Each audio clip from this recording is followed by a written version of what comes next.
may papagawa ako sa'yo, ha? Mag-obserba ka nga kung ano ba talagang mayroon ang rest house na yon. Nakontak mo na ba si B-Boy? Hindi nga, Manang. Hindi ko nga siya makontak eh. Wala na yung driver ko, dinaspatch ako siya. Just let me know if you need any help. Basta hindi ako dehado sa usapan natin. Kasi natatakot na ako eh. Paano kung isang araw mabuking na ako ni Rico? Malaman nila na nagpapanggap lang ako. Kalagitnaan na to ng project ko eh. Ngayon pa matataranta? Malapit na kaming mag-migrate. Panindigan mo na to. Matagal na nagtatrabaho sa Wawa. Naglilingkod sa inyo si Mr. B-Boy Manalo bilang driver. Oo, mga 2 years na siya sa akin. Bakit? Natagpuan namin siyang patay kaninang umaga sa isang ilog. So, Larry, wala nang tanong-tanong. Magkita tayo sa bus station mamaya. Mahal, sandali. Saan ka pupunta? Ba't may dala kang bag? Pero please, wag mo akong susundan. Sandali, mahal, hindi na kita naiintindihan. Bakit ba? Basta please, Mahal, saan ka pupunta? Aya, ano nangyayari dito? Mga nagtahan ng mga kasama sa'yo yan. Sofia! Patay na si Earl, eto na! Ito na yung Waka mo siya, waka mo siya. Manang, Ay, patay na si B-Boy. Manang, tama na. Wala na si B-Boy. Waka mo. Wala na si B-Boy. Ay, Manang, huwag kayong malikot, Manang. kasalanan ko yun.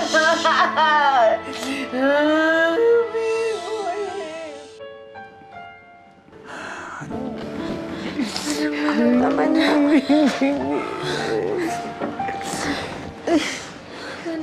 Ano na kami?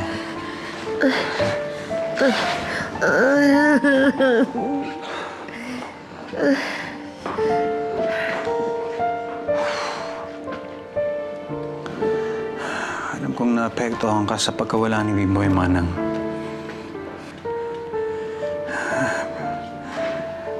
Pero dapat unti-unti mong tanggapin na lahat tayo namamatay. Sa iba-ibang paraan nga lang, pero darating din tayo doon. Nawala man si B-Boy, nandito naman kami ni Sofia eh. Alagaan ka namin. Lalo na ako. Alagaan kita, Manang. Basta ba masunurin ka lang. Wala tayong magiging problema.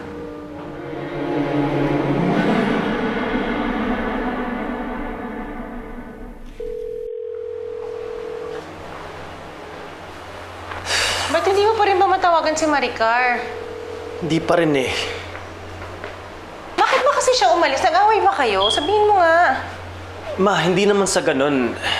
Oh, siguro nagkaroon kami ng konting misunderstanding nung nakaraan. Pero nung tinanong ko siya kung bakit niya gustong umalis, hindi naman yun yung dahilan. Eh, ano nga daw? Hindi ko alam. Parang hindi ko alam kung anong nangyayari sa kanya ngayon eh. Parang may pinagdadaanan siya na hindi ko malaman kung ano. Sino ba kasing pwede niya mapaghingahan ng sama ng loob or problema? Malamang si Mimi, ate niya yun. Why don't you ask her? Baka may sinabi sa kanya si Maricar. No.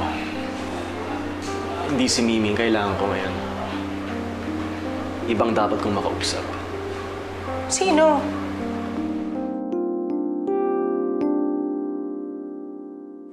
Nakakaawa naman si B-Boy. Napaka-brutal naman nung pumatay sa kanya. Bakit kaya gano'n na lang siya pinatay? Napakalaki naman ang galit ng killer na yun. Malay mo, malaki talaga atraso ni B-Boy dun sa pumatay sa kanya. Baka trinidor siya, kaya yun ang inabot niya. Pero kahit na, hindi tao ang gumawa nun. Isang halimaw lang pwedeng gumawa ng ganong klaseng karumal-dumal na kasamaan. At dapat siyang parusahan sa ginawa niya. Earl, huwag tayong titigil hanggat di natin nahanap kung sinong taong gumawa nun kay B-Boy. Kailangan mabigyan natin ng hustisya ang pagkamatay niya. Huwag ka mag-alala. Ako bahala sa kaso ni B-Boy. Ay nako, Jelly. Ang sarap-sarap talaga ng kahit wala kang ginagawa, napupunta sa'yo ang gusto mo. Eh, how sure are you na mapupunta nga sa'yo ang gusto mo? Merong word of honor si Earl. Ang pinapangako niya, natutupad. And as for Maricar's copycat, binayaran ko na siya para pabanguhin ang pangalan ko kay Rico. Oh, anyway, I have to go. Meron akong bisita. See you tomorrow.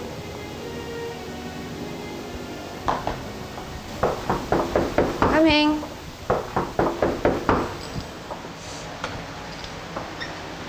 Oh, hey, Rico. Tessa, It's been a while. How are you? anong pinag-usapan niyo ni Maricar nung nagkita kayo? What? Oh, why do you have to know? Kasi bigla na lang siya naglayas at hindi pa rin siya umuwi. Umalis si Maricar? Yes. And I suspect na may sinabi ka sa kanya para gawin niya yon.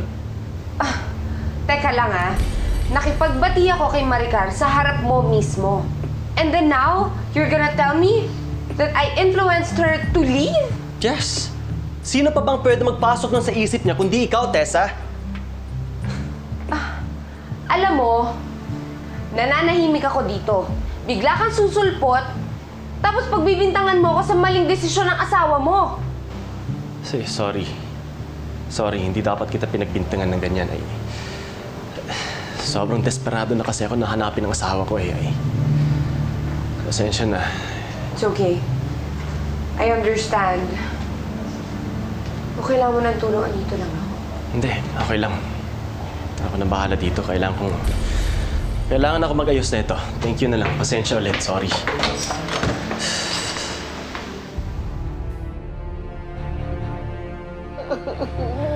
Manang, tama na yan. Kanina pa kayo umiiyak. Baka mamaya makasama na sa inyo yan. Wala na si Biba. Ayaw na. Manang, tama na. Alam ko masakit. Alam ko na mahirap tanggapin yung nangyari kay B-Boy, pero hayaan nyo, Manang, nandito lang kami ni Earl para sa inyo. Tutulungan namin kayo. Kung meron man kayong hinala, Manang, kung sino ang maaaring gumawa kay B-Boy nito, sabihin nyo sa amin ni Earl. Tutulungan namin kayo. Nandito lang kami para sa inyo, Manang. Sama na. Salamat. Ayoko na. Ay, Beboy. Ayoko na. Manang, tama na yan. Baka kung ano pang mangyari sa inyo, tama na yan.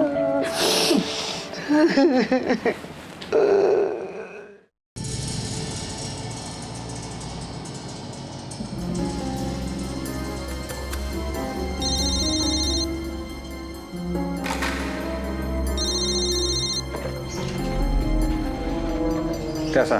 Hello, Earl. May problema tayo kay Sylvia. Ha? Bakit?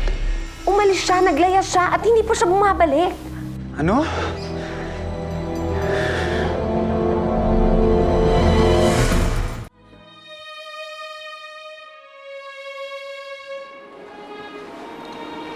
Larry, patayin mo muna yung phone mo. Bakit? Basta, patayin mo lang yung phone mo. Mas sinabi naman patayin mo yung phone mo eh. Bakit ba masyado kang praning? Baka matrace ni Earl yung number mo, malaman niya kung nasan tayo. Nakukuha ni Earl lahat ng gusto niya. Lagi siyang may paraan. At pag nalaman niya na kung nasaan tayo o na-trace niya, baka mamaya patayin niya tayo. Bakit? Mamamatay tao ba yung Earl na yun? Mali ko. Kahapon lang, kahapon lang, natagpo ang patay yung driver niya. At sigurado ko, siya ang pumatay doon. Ano naman pumasok sa isip mo at naisip mo na siya yung pumatay sa driver niya? May nakita akong dugo sa polo ni Earl. At nung tinanong ko siya kung nasaan yung driver niya, ang sinabi niya sa akin, dinispatcha niya na. Kaya please maniwala ka sa akin, patayin mo na yung cellphone mo dahil baka matrace niya tayo. Oh, sige na. Papatay ko na tong phone ko para hindi ka na praning, okay? Mamita, bakit po kaya kanina ko pa sila hindi nahahanap? Baby, halika dito. Huwag kang masad kasi baka naman nag-dinner date lang sila. Kumain sa labas, nagpasyal ng konti, tapos magtutok lang sila. Babalik din yun agad, ha? Bakit kaya hindi nila ako sinama? Ay, dala sila! Tita Mimi! Hello! Hi! Hello, Hi, Denden! Yaya, pakiakit mo muna sila sa kwarto ni Joanna para makapaglaro. Mag-usap lang kami ni Mimi, ha?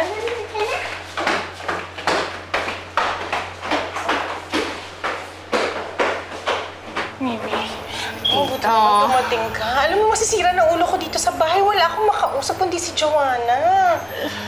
Saan ba kasi napunta yung kapatid ko? Hindi ho ba alam ni Rico? Hindi alam. Hanggang ngayon, hindi niya matawagan. Hindi niya alam kung nasan. Hinahanap pa rin niya. Ako naman, tita. Ano ba nangyayari dyan kay Maricar? Lahat tayo naguguluhan sa kanya. Mimi, hindi ko alam. Alam mo, mula na bumalik yan dito, ganyan na, magulo na siya. Hindi ko alam bakit. Alam mo, akala ko pagbalik niya dito, magiging maayos lahat, pero lalo lang gumulo. Nasaan kaya yun? Tita, hindi ko rin ho talaga alam.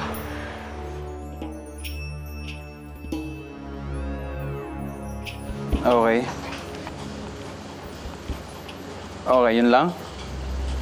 Salamat, Cesar, ha? Masama ka talaga. Oo naman, may bonus ka sa akin. Sige, salamat.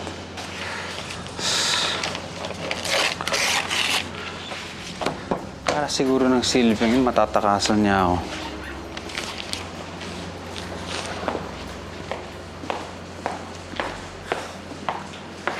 Oh, gusto si Manang. Okay na ba siya? Ayun, medyo kumain na, pero ayaw pa rin niya kasing tumigil umiyak eh. Hindi ko na alam kung anong gagawin ko para patigilin siya. Eh, pati ako, bumibigat na rin yung pakiramdam ko eh. Man, damdamin, baka kayong dalawa pa ni Manang ang alagahan ko. Eh, hindi ko rin din talaga mapigilan. Naging malaking parte ng bahay na to si B-Boy. Kaya naiintindihan ko si Manang kung gano'n na lang ang pagdadalamhati na sa pagkawala ni B-Boy. Ganun talaga buhay, Sofia. Hindi natin alam kung kailan yung oras natin. Naging mabait si B-Boy. Marami siyang nagawa para sa atin.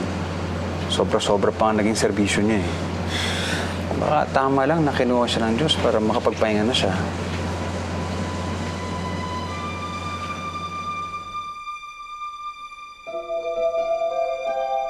Sige ho, pakisabi ho kay May na tawagan na lang yung number na iniwan ko. Urgent lang. Sige ho, salamat. Tatawagan na lang daw ako ng kaibigan kong si May. Bakit pang kailangan natin makitira dun sa kaibigan mo? Ba't hindi na lang tayo dito sa hotel? Ano ba yung sinasabi mo? Pag dito tayo tumira, mauubos yung perang binigay sa akin ni Erlang ni Tessa. Ngayon, kung sa probinsya tayo, at least doon mas mura yung upa natin. Balik probinsya na naman pala tayo eh. Kasi May na to. Hello? Oh, wag mong tangkayin eh, baba yung telepono ha. Kundi pupuntahan kita dyan sa hotel na pinagtataguan mo at dyan ako mag-iiskandalo. Pero ayoko na talaga. Please naman, pakawalan mo na ako. Ayoko na. Anong pakawalan? May kontrata tayo. Bumalik ka doon kina Rico at gawin mo yung trabaho mo. Sino yan? Ayoko na talaga. Pasensya ka na, pero... Hindi mo na kaya? Ha? Pero nung una, nagyayabang ka sa akin na napakagaling mo, kayang-kaya mo yung trabaho. Bumalik ka na doon kina Rico, kundi isasama ko yung kasungot mo kasama dyan sa atraso mo. Naintindihan mo? Balik! Sino yun? Si Earl ba yun? Si Earl, pinapabalik niya ako kay Rico. Anong gagawin ko?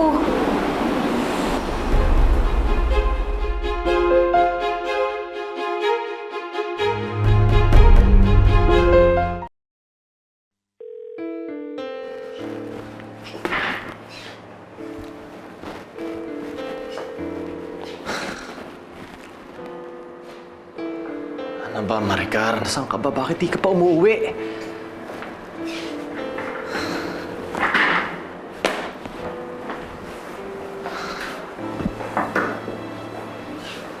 Can I come in? Hi. How's Maricar? Bumalik na ba siya? Wala pa. Ay, sobrang nag-aalala na ako.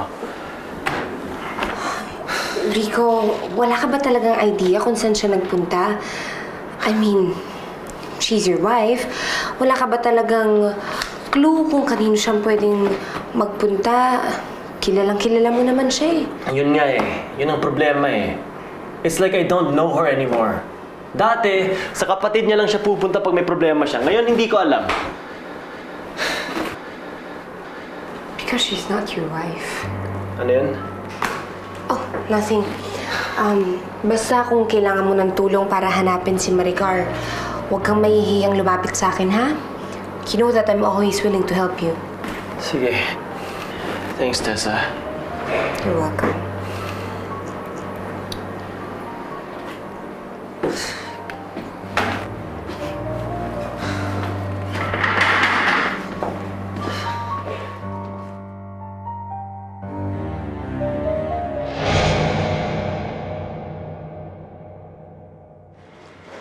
Manang?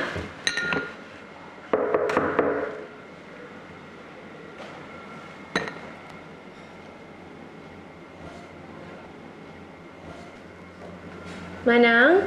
Nandito ba kayo? May pagkain ho akong dala para sa inyo, oh.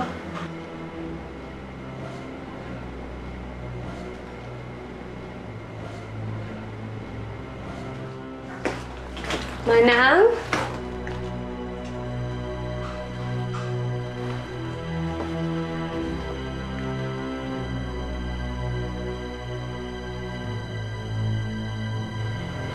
Saan punta si Manang? Wala siya sa buong bahay.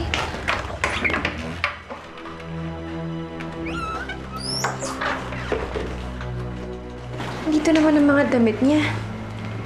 Nasaan kaya siya? Manang? Manang?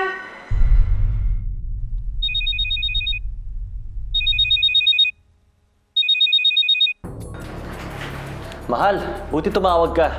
Nasaan ka ba? Bakit di ka pa umuwi? Hello, Rico. Andito ako ngayon sa Benson Street, dun sa likod ng mall na pinupuntahan natin. Anong ginagawa mo sa Benson Street? Rico, puntahan mo ako dito. May kailangan ako ipaliwanag sa'yo. Anong kailangan mo ipaliwanag sa akin? Rico, kasi hindi ako si Maricar.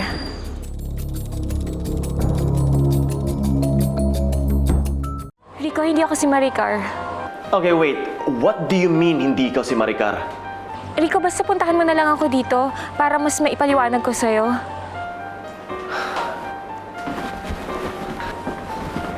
Rico, Sorry, Tessa. nagmamadali ka ba? Saan ka pupunta? Basta!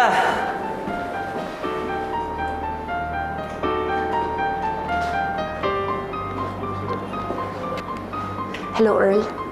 May kailangan ka malaman. Sofia, ako mabuti wala si Earl. Isipin mo kung nandito yun, baka hindi ako pinapasok. Busy kasi si Earl ngayon, Ate Mimi. Maliban sa inaasikaso niya yung migration namin, inaasikaso din niya yung pagkamatay ni B-Boy, yung driver namin. Ha? Ano nangyari? Na-salvage daw. Natagpuan na lang yung katawan niya sa ilog. Nakagapos sa mga kamay, tapos may tama ng baril sa ulo. Diyos ko naman, sino naman kayang gagawa nun? Sa totoo lang, hindi ko talaga alam. Lahat nga kami dito sa bahay, hindi mapakali sa nangyari. Gulat na gulat kami, ate. Kahit si Manang Siling sobrang apektado. Pareho pala tayong may pinagdadaanan. Ha? Bakit? Anong ibig mo sabihin? Si Maricar kasi nawawala. Naglayas ng isang araw hanggang ngayon hindi pa bumabalik. Ha?